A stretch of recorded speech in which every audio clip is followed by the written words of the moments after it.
Hello everyone, welcome back to another vlog. वो आता नहीं बस स्टैंड ऑब्जेक्ट का सबकी फोन कितीವಿ ಸೂರಿ ಕೆಟ್ಟಿತ್ತು ಮಮ್ಮಿ. ನೀವು ಈ ಲೊಕೇಶನ್ ನೋಡಿ ಗೆಸ್ ಮಾಡಿರ್ಬೋದು, ನಾವೆಲ್ಲರೂ ಚಿಕ್ಕತ್ತೆ ಮನೆಗೆ ಬಂದಿದ್ದೀವಿ ಊರಲ್ಲಿ. ಇಲ್ಲಿ 3 ಜನ ಅತ್ತೆದಿರು ಸೇರ್ಕೊಂಡಿದ್ದಾರೆ. ದೊಡ್ಡತ್ತೆ ವರ್ಕ್ ಹಾಕ್ತಾ ಇದ್ದಾರೆ, ಡ್ರೆಸ್ ವರ್ಕು ನಾನು ತೋರಿಸಿದ್ನಲ್ಲ ಅತ್ತೆ ಹಾಕ್ತಿರೋದು ಅದೇ ಥರ. ಅವರು ಕೂಡ ತುಂಬ ನೀಟಾಗಿ ಹಾಕ್ತಾರೆ. ನೀವು ನೋಡ್ತಿರ್ಬೋದು, ಅವರು ಬಾರ್ಡರ್ನ ಮಿರರ್ ವರ್ಕ್ ಮಾಡ್ತಾ ಇದ್ದಾರೆ. ಸೊ ಈ ರೀತಿ ಕಾಣುತ್ತೆ. ಇದು ಸ್ಲೀವ್ಸಿಗೆ ಬಾರ್ಡರು, ಹಾಗೆಯೇ ಲೆಹೆಂಗಾ ಬಾರ್ಡರು, ಇದಕ್ಕೆಲ್ಲ ನೀಟಾಗಿ ಕೂರೋ ಥರ. ರೈಟ್ ಸೈಡಲ್ಲಿರೋದು ಚಿಕ್ಕತ್ತೆ ಹಾಕ್ತಾ ಇರೋದು. ಸೊ 3 ಜನ ಸೇರಿ ಡ್ರೆಸ್ ಹಾಕ್ತಾ ಇದ್ದಾರೆ. ಎಲ್ಲ ಫಿನಿಶ್ ಆದಮೇಲೆ ನಿಮಗೆ ಫೈನಲ್ ಪ್ರಾಡಕ್ಟ್ ತೋರಿಸ್ತೀನಿ. ಈ ಡ್ರೆಸ್ ಹಾಕ್ಕೊಂಡಾಗ ತುಂಬ ಚೆನ್ನಾಗಿ ಕಾಣಿಸ್ತಾರೆ. ಹಾಗೆಯೇ ಕಲರ್ ಕಾಂಬಿನೇಷನ್ ಕೂಡ ಎಲ್ಲರ ಸ್ಕಿನ್ ಟೋನ್ಗೂ ತುಂಬ ಚೆನ್ನಾಗಿ ಕಾಣುತ್ತೆ. ತುಂಬ ಅಂದರೆ ತುಂಬಾ ನೀಟಾಗಿ ಹಾಕಬೇಕು, ಸ್ಲೋವಾಗಿ ಹಾಕಬೇಕು, ಅಷ್ಟು ಚೆನ್ನಾಗಿ ಬರಬೇಕು ಅಂದರೆ. ಸೊ ಒಂದು ಡ್ರೆಸ್ ಹಾಕಿ ಕಂಪ್ಲೀಟ್ ಮಾಡೋದಕ್ಕೆ ಕಂಟಿನ್ಯೂಸ್ ಆಗಿ ಹಾಕಿದ್ರೂ 3 months ಮಿನಿಮಮ್ ಬೇಕೇ ಬೇಕು ಅಂತ ಹೇಳ್ತಾಯಿದ್ರು. ಚಿಕ್ಕತ್ತೆ ಅನ್ನ ಮತ್ತು ಚಿಕನ್ ಸಾರು ಮಾಡಿದರು. ತುಂಬ ಅಂದರೆ ತುಂಬಾ ಟೇಸ್ಟಿಯಾಗಿತ್ತು.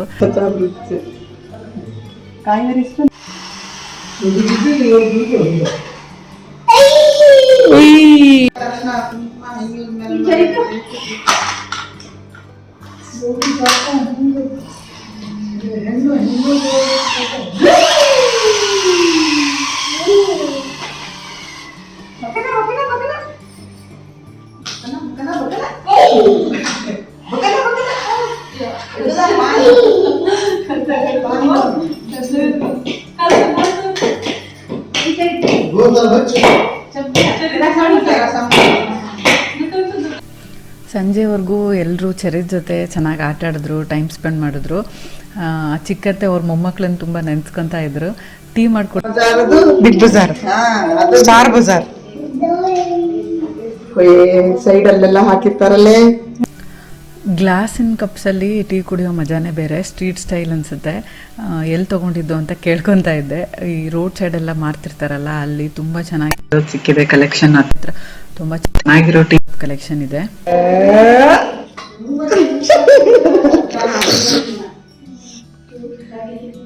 ಬಿಟ್ಟೆ ಬಿಟ್ಟೆ ಬಿಟ್ಟೆ ಬಿಟ್ಟೆ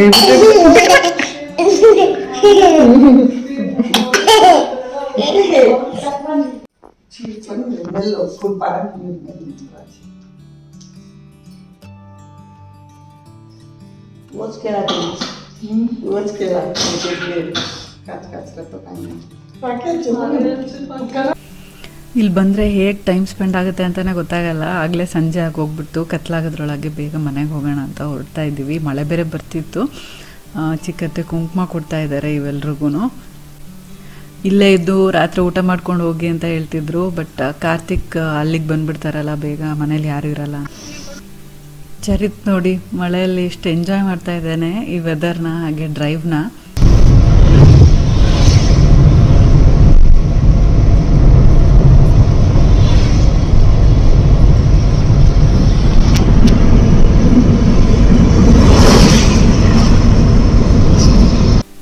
ನಾನು ಎಷ್ಟೇ ಬ್ಯುಸಿ ಶೆಡ್ಯೂಲ್ ಇದ್ದರೂ ನಿಮಗೆ ಗೊತ್ತಿರೋ ಹಾಗೆ ಸ್ಕಿನ್ ಕೇರ್ಗೆ ಸ್ವಲ್ಪ ಇಂಪಾರ್ಟೆನ್ಸ್ ಕೊಡ್ತೀನಿ. ಅದಕ್ಕಾಗಿ ನನ್ನ ಸ್ಕಿನ್ನು ಇಲ್ಲಿ ಬಂದಮೇಲೂ ಕೂಡ ಹಾಗೆ ಮೇಂಟೈನ್ ಆಗ್ತಾ ಇದೆ. ಇವತ್ತು ಒಂದು ಫೇಸ್ ಮಾಸ್ಕ್ ಅಪ್ಲೈ ಮಾಡೋಣ ಅಂತ ಅಪ್ಲೈ ಮಾಡ್ತಾ ಇದ್ದೀನಿ. ಇದು ಗುಡ್ ವೈಬ್ಸ್ ಅವ್ರದ್ದು. ತುಂಬ ಚೆನ್ನಾಗಿರುತ್ತೆ, ಮೆಸ್ ಫ್ರೀ, ತುಂಬ ರಿಫ್ರೆಶಿಂಗ್ ಅನಿಸುತ್ತೆ. ಲಿಂಕ್ಸ್ನ ಡಿಸ್ಕ್ರಿಪ್ಷನ್ ಬಾಕ್ಸಲ್ಲಿ ಹಾಕಿರ್ತೀನಿ. ಹಾಗೆಯೇ ನಾನು ಮಾಸ್ಕ್ ಅಪ್ಲೈ ಮಾಡ್ಕೊಂಡು ಸ್ವಲ್ಪ ಹೊತ್ತು ರಿಲ್ಯಾಕ್ಸ್ ಮಾಡಬೇಕಾದ್ರೆ ಯಾವುದಾದ್ರೂ ಕೂಕು FM ಅಲ್ಲಿ ಆಡಿಯೋ ಬುಕ್ ಕೇಳ್ತಾ ರಿಲ್ಯಾಕ್ಸ್ ಮಾಡ್ತೀನಿ. ಇದಿಲ್ಲ ಅನ್ನೋ ಮಾತಿದೆಯಲ್ಲ, ಆ ಮಾತಿಗೆ ಪರ್ಫೆಕ್ಟ್ ಎಕ್ಸಾಂಪಲ್ ನಮ್ಮ ಕನ್ನಡಿಗ ರಾಹುಲ್ ದ್ರಾವಿಡ್ ಅವರ ಬಗ್ಗೆ ಫೇಮಸ್ ಮಾತೊಂದಿದೆ. ತಂಡ ಬಯಸಿದ್ರೆ ಚೂರ್ ಚೂರಾಗಿ ಬಿದ್ದಿರೋ ಗಾಜಿನ ಪೀಸ್ಗಳ ಮೇಲೆ ನಡೆಯೋದಿಕ್ಕೂ ರೆಡಿ ಇರೋ ಆಟಗಾರ ಅಂತ. ನಾನಂತೂ ಈ ರಾಹುಲ್ ದ್ರಾವಿಡ್ ಅವ್ರ ಬುಕ್ಕಿಗೆ ಅಡಿಕ್ಟ್ ಆಗಿಬಿಟ್ಟಿದ್ದೀನಿ. ನಿಮಗೂ ಈ ರೀತಿ ಆಡಿಯೋ ಬುಕ್ಸ್ ಕೇಳೋಕ್ಕೆ ಇಂಟ್ರೆಸ್ಟ್ ಇದ್ದರೆ ಕೂಕು FM ನೀವು ಡೌನ್ಲೋಡ್ ಮಾಡ್ಕೋಬೋದು. ಇಲ್ಲಿ ತುಂಬ ಅಂದರೆ ತುಂಬಾ ಹೆಚ್ಚಿನ ಕಂಟೆಂಟ್ ಲೈಬ್ರರಿ ಇದೆ. ನಿಮಗೆ ಇಷ್ಟ ಆಗಿರೋ ಬುಕ್ನ ನೀವು ಕನ್ನಡದಲ್ಲಿ ಕೇಳ್ಬೋದು.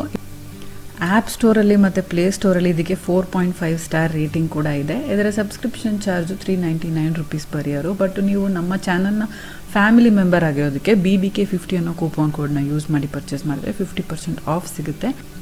ಅಂದರೆ ವರ್ಷಕ್ಕೆ 199 ರುಪೀಸ್ ಅಷ್ಟೇ, ದಿನಕ್ಕೆ 55 ಪೈಸೆಗಿಂತ ಕಡಿಮೆ.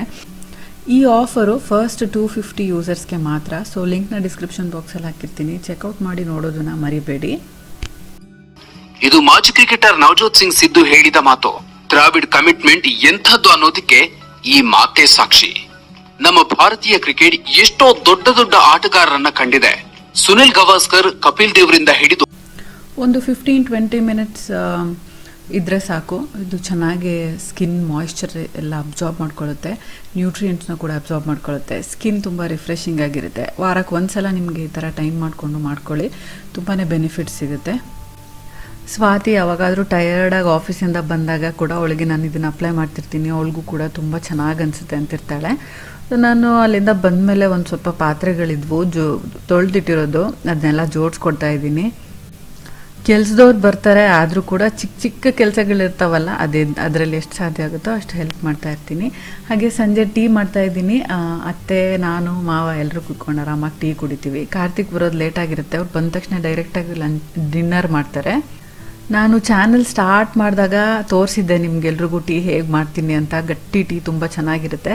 ಲಿಂಕ್ ಸಿಕ್ಕಿದ್ರೆ ನಾನು ನಿಮಗೆ ಡಿಸ್ಕ್ರಿಪ್ಷನ್ ಬಾಕ್ಸಲ್ಲಿ ಹಾಕಿರ್ತೀನಿ. ಇವತ್ತು ಶುಂಠಿ ಹಾಕಿ ಶುಂಠಿ ಟೀ ಮಾಡ್ತಿದ್ದೀನಿ. ಚಳಿಯಲ್ಲಿ ಸಂಜೆ ಟೈಮ್ ಮಳೆ ಬಂದಾಗ ಕುಡಿಯೋಕ್ಕೆ ಚೆನ್ನಾಗಿರುತ್ತೆ, ಗಂಟ್ಲಿಗೆ ಚೆನ್ನಾಗಿ ಅನಿಸುತ್ತೆ ಅಂತ.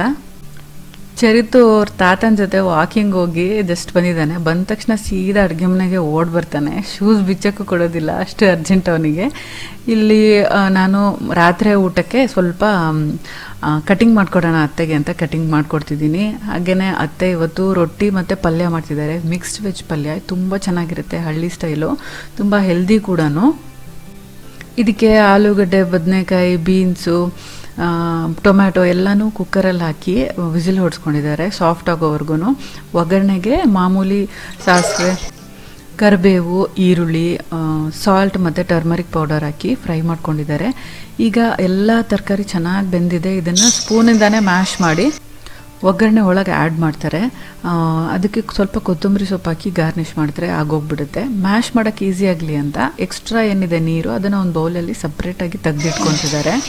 ಈಗ ನೋಡಿ ವೆಜಿಟೇಬಲ್ಸ್ ಎಲ್ಲ ಒಂಥರ ರಫಾಗಿ ಸ್ಮ್ಯಾಶ್ ಆದಂಗೆ ಆಗಿದೆ. ಇದನ್ನು ಸ್ಮ್ಯಾಶ್ ಮಾಡ್ತಾನೆ ಸ್ಪೂನಿಂದ ಒಗ್ಗರಣೆಯಲ್ಲಿ ಮಿಕ್ಸ್ ಮಾಡ್ತಾ ಇದ್ದಾರೆ. ತುಂಬ ಸಿಂಪಲ್ಲು, ಯಾವುದೇ ಮಸಾಲೆ ಇಲ್ಲ ಇದರಲ್ಲಿ, ಬಟ್ ತುಂಬ ಟೇಸ್ಟಿಯಾಗಿರುತ್ತೆ. ಸೊ ಅದು ಆ ಕಡೆ ಆಗ್ತಿದೆ. ಈ ಕಡೆ ಪಾನಿಪುರಿಗೆ ಬಟಾಣಿನ ಬಾಯ್ಲ್ ಮಾಡೋಕ್ಕೆ ಇಟ್ಟಿದ್ದಾರೆ. ಹಾಗೆಯೇ ಜೀರಿಗೆನ ರೋಸ್ಟ್ ಮಾಡ್ಕೋತಾ ಇದ್ದಾರೆ. ಟೀ ಆ ಕಡೆ ಶಿಫ್ಟ್ ಮಾಡಿದ್ದೀನಿ ಕುದೀತಾ ಇರಲಿ ಅಂತ. ಹಾಗೆಯೇ ಇದಕ್ಕೆ ಫ್ರೆಶ್ ಜೀರಿಗೆ ಪುಡಿ ಚೆನ್ನಾಗಿರುತ್ತೆ ಪಾನಿಪುರಿಗೆ ಅಂತ. ಇಲ್ಲಿ ಸ್ವೀಟ್ ಚಟ್ನಿಗೆ ಹುಣಸೆಹಣ್ಣು ನೆನೆಸಿಟ್ಟಿದ್ದಾರೆ. ಹಾಗೆಯೇ ಖಾರದ ಚಟ್ನಿಗೆ ಮೆಣಸಿನ್ಕಾಯಿ, ಹಾಗೆಯೇ ಸ್ಟಫ್ ಮಾಡೋಕ್ಕೆ ಈರುಳ್ಳಿ ಎಲ್ಲ ಕಟ್ ಮಾಡ್ಕೊತಿದ್ದಾರೆ. ಈಗ ಖಾರದ ಚಟ್ನಿ, ಗ್ರೀನ್ ಚಟ್ನಿ ಮಾಡೋದಕ್ಕೆ ಏನೇನೆಲ್ಲ ರುಬ್ಬಕ್ಕೆ ಹಾಕಬೇಕು ಅದನ್ನೆಲ್ಲ ಇಲ್ಲಿಟ್ಟಿದ್ದಾರೆ.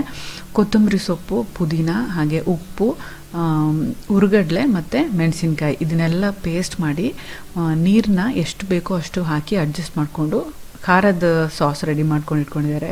ಖಾರ ಪಾನಿ, ಸ್ವೀಟ್ ಪಾನಿಗೆ ಬೆಲ್ಲನ ತುರಿದಿಟ್ಕೊಂಡಿದ್ದಾರೆ. ಇದಕ್ಕೆ ಸ್ವಲ್ಪ ಜಾಸ್ತಿ ಹುಣಸೆಹಣ್ಣು, ಜಾಸ್ತಿ ಬೆಲ್ಲ ಬೇಕಾಗುತ್ತೆ. ಮಾಡೋದು ತುಂಬ ಈಸಿ. ಅತ್ತೆ ತೋರಿಸ್ಕೊಡ್ತಾ ಇದ್ದಾರೆ. ನೀವು ಭಾಳ ಸಲ ಕೇಳಿದ್ರಿ ಲಾಸ್ಟ್ ಟೈಮ್ ನಾವು ಪಾನಿಪುರಿ ಮಾಡಿದಾಗ ಹೇಗೆ ಮಾಡೋದು ತೋರಿಸ್ಕೊಡಿ ಅಂತ. ತುಂಬ ಅಂದರೆ ತುಂಬ ಸಿಂಪಲ್ಲು. ಇದಕ್ಕೆ ಸ್ಟೋವೇ ಆನ್ ಮಾಡೋದು ಬೇಡ, ಜಸ್ಟ್ ಬಟಾಣಿ ಬಾಯ್ಲ್ ಮಾಡಿಕೊಂಡ್ರೆ ಸಾಕು. ನೀವು ಬೇಕಂದರೆ ಆಲೂಗಡ್ಡೆ ಕೂಡ ಬಾಯ್ಲ್ ಮಾಡ್ಕೋಬೋದು. ಈಗ ಹುಣಸೆಹಣ್ಣೆ ಚೆನ್ನಾಗಿ ನೆಂದಿದೆ. ಇದರ ರಸ ತೆಗೆದು ಒಂದಕ್ಕೆ ಸೋಸಿ ಅದಕ್ಕೆ ಬೆಲ್ಲ ಹಾಕಿ ಮಿಕ್ಸ್ ಮಾಡ್ತಿದ್ದಾರೆ. ನೀವು ನಿಮಗೆ ಎಷ್ಟು ಹುಳಿ, ಎಷ್ಟು ಸ್ವೀಟ್ನೆಸ್ ಬೇಕೋ ಅದು ನೋಡ್ಕೊಂಡು ಅಡ್ಜಸ್ಟ್ ಮಾಡ್ಕೋಬೋದು. ಇಲ್ಲಿ ಅತ್ತೆ ನೋಡ್ತಿರೋ ಹಾಗೆ ಎಷ್ಟು ಪ್ರಪೋರ್ಷನ್ ತೊಗೊಂಡಿದ್ದಾರೆ ಅಷ್ಟು ಮಾಡಿಕೊಂಡ್ರೆ ಮೀಡಿಯಮ್ ಸ್ವೀಟ್ನೆಸ್ ಇರುತ್ತೆ. ಹಾಗೆಯೇ ತುರಿದಿಟ್ಕೊಂಡಿರೋ ಉದ್ದೇಶ ಏನು ಅಂದರೆ ಬೇಗ ಬೆಲ್ಲ ಕರಗುತ್ತೆ ಅಂತ. ಕುಟ್ಟಿ ಕೂಡ ಹಾಕ್ಕೋಬೋದು, ಸ್ವಲ್ಪ ಕರಗಕ್ಕೆ ಸ್ವಲ್ಪ ಟೈಮ್ ತೊಗೊಳುತ್ತೆ ಅಷ್ಟೇ. ನುಣ್ಣಗೆ ತುರಿದಿಟ್ಕೊಂಡಿರೋದ್ರಿಂದ ಹುಣಸೆ ರಸ ಹಾಕಿದ ತಕ್ಷಣವೇ ಕರ್ಗೋಗ್ಬಿಡುತ್ತೆ. ಈಗ ಹುಣಸೆ ರಸ ಇದಕ್ಕೆ ಆ್ಯಡ್ ಮಾಡಿದ ಮೇಲೆ ಸ್ವಲ್ಪ ಒಂದು 1/4 ಟೀ ಸ್ಪೂನಷ್ಟು ಜೀರಿಗೆ ಪುಡಿ, ಒಂದು 1/4 ಟೀ ಸ್ಪೂನಷ್ಟು ಖಾರದ ಪುಡಿ, ಒಂದು ಚಿಟಿಕೆ ಉಪ್ಪು, ಇದನ್ನೆಲ್ಲ ಆ್ಯಡ್ ಮಾಡಿ ಮಿಕ್ಸ್ ಮಾಡ್ತಾರೆ. ಈ ಪಾನಿಪುರಿ ರೆಡಿ ಮಿಕ್ಸ್ ಎಲ್ಲ ಸಿಗುತ್ತೆ, ಬಟ್ ಅದನ್ನು ತೊಗೊಂಡ್ಬಂದು ಮಾಡಿದ್ರೆ ಮನೇಲಿ ಮಾಡಿದಷ್ಟು ರುಚಿ ಇರೋದಿಲ್ಲ. ಅರ್ಜೆಂಟಾಗಿ ಮಾಡೋರಿದ್ರೆ ಓಕೆ, ಬಟ್ ಇದೂ ತುಂಬ ಕ್ವಿಕ್ಕಾಗಿ ಆಗೋದ್ರಿಂದ ಮನೆಯಲ್ಲೇ ಮಾಡ್ಕೋಬೋದು, ಅಥೆಂಟಿಕ್ ಟೇಸ್ಟ್ ಇರುತ್ತೆ. ಈಗ ಬೆಲ್ಲ ಎಲ್ಲ ಕರಗಿದೆ. ಈ ಸ್ವೀಟ್ನೆಸ್ ಮತ್ತು ಹುಳಿ ಎರಡು ಬ್ಯಾಲೆನ್ಸ್ ಮಾಡೋದಕ್ಕೆ ಒಂದು ಚಿಟಿಕೆ ಉಪ್ಪು, ಆದಮೇಲೆ ಖಾರದ ಪುಡಿ ಹಾಕಿದ ತಕ್ಷಣ ನೋಡ್ಬೋದು ನೀವು ಕಲರ್ ಹೇಗೆ ಚೇಂಜ್ ಆಗುತ್ತೆ ಇದು ಸ್ವೀಟ್ ಪಾನಿದು ಅಂತ. ಸ್ವೀಟ್ ಪಾನಿಯಲ್ಲೂ ಸ್ವಲ್ಪ ಸ್ಪೈಸಿನೆಸ್ ಇದ್ದರೆ ಚೆನ್ನಾಗಿರುತ್ತೆ, ಅದಕ್ಕೋಸ್ಕರ ಇದನ್ನು ಹಾಕೋದು. ಆಮೇಲೆ ಜೀರಿಗೆ ಪುಡಿ ತುಂಬ ಒಳ್ಳೆ ಟೇಸ್ಟ್ ಕೊಡುತ್ತೆ.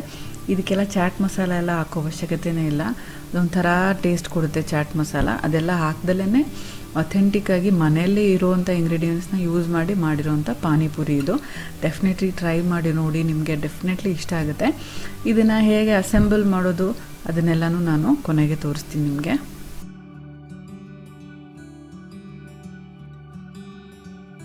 ಇದಕ್ಕೆ ಬೇಕಾಗೋ ಇನ್ನೂ ಇಂಗ್ರೀಡಿಯೆಂಟ್ಸ್ ಯಾವ್ದಾವುದು ಅಂದರೆ ಸಣ್ಣಗೆ ಹೆಚ್ಕೊಂಡಿರೋ ಈರುಳ್ಳಿ, ಹಾಗೆಯೇ ಇದೇನು ಬರುತ್ತೆ ಸೇವ್, ನೈಲಾನ್ ಸೇವ್ ಅಂತ ಬರುತ್ತಲ್ಲ, ತೆಳ್ಳನ ಸೇವ್, ಅದು ಬೇಕಾಗುತ್ತೆ. ಹಾಗೆ ಕೊತ್ತಂಬರಿ ಸೊಪ್ಪನ್ನು ಕೂಡ ಹೆಚ್ಚಿಟ್ಕೋಬೇಕು. ಸೊ ಅಸೆಂಬಲ್ ಮಾಡುವಾಗ ಪೂರಿ ಒಳಗೆ ಹೋಲ್ ಮಾಡಿಬಿಟ್ಟು ಬೇಯಿಸಿಟ್ಕೊಂಡಿರೋ ಉಪ್ಪು ಮತ್ತು ನೀರು ಹಾಕಿ ಬೇಯಿಸಿಟ್ಕೊಂಡಿರೋ ಬಟಾಣಿ ಕಾಳು ಹಾಕಿಬಿಟ್ಟು ಅದರಲ್ಲಿ ಹೆಚ್ಚಿಟ್ಕೊಂಡಿರೋ ಈರುಳ್ಳಿ, ನೈಲಾನ್ ಸೇವ್, ಕೊತ್ತಂಬರಿ, ಹಾಗೆಯೇ ಅದರೊಳಗೆ ಸ್ವೀಟ್ ಪಾನಿ, ಖಾರ ಪಾನಿ ನಿಮ್ಗೆ ಎಷ್ಟು ಬೇಕೋ ಅಷ್ಟು ಹಾಕ್ಕೊಂಡು ತಿಂದರೆ ತುಂಬ ಅಂದರೆ ತುಂಬ ಟೇಸ್ಟಿಯಾಗಿರುತ್ತೆ, ತುಂಬ ಚೆನ್ನಾಗಿರುತ್ತೆ. ಟ್ರೈ ಮಾಡಿ ನೋಡಿ, ಸಿಂಪಲ್ಲು, ಹೆಲ್ದಿ ಕೂಡ ಮನೇಲಿ ಮಾಡಿದ್ರಿಂದ. ಸೊ ಈ ವಿಡಿಯೋ ಹೇಗೆ ಅನಿಸ್ತು, ಇಷ್ಟ ಆಗಿದ್ರೆ ಲೈಕ್ ಮಾಡಿ, ಫ್ರೆಂಡ್ಸ್ ಆ್ಯಂಡ್ ಫ್ಯಾಮಿಲಿ ಜೊತೆ ಕೂಡ ಶೇರ್ ಮಾಡಿ. ನೀವೇನು ನಮ್ಮ ಚಾನಲ್ಗೆ ಸಬ್ಸ್ಕ್ರೈಬ್ ಮಾಡದೆ ನೋಡ್ತಾ ಇದ್ದರೆ ಸಬ್ಸ್ಕ್ರೈಬ್ ಮಾಡಿ, ಪಕ್ಕದಲ್ಲಿರೋ ಬೆಲ್ಲೈಕನ್ನ ಕ್ಲಿಕ್ ಮಾಡೋದ್ರಿಂದ ನನ್ನ ಎಲ್ಲ ವಿಡಿಯೋ ನೋಟಿಫಿಕೇಷನ್ ನಿಮ್ಮ ಮೊಬೈಲ್ಗೆ ತಕ್ಷಣ ಸಿಗುತ್ತೆ ಅಂತ ಹೇಳ್ತಾ ಈ ವ್ಲಾಗ್ನ ನಾನು ಇಲ್ಲಿಗೆ ಮುಗಿಸ್ತಾ ಇದ್ದೀನಿ. See you all in my next vlog. Till then take care, bye.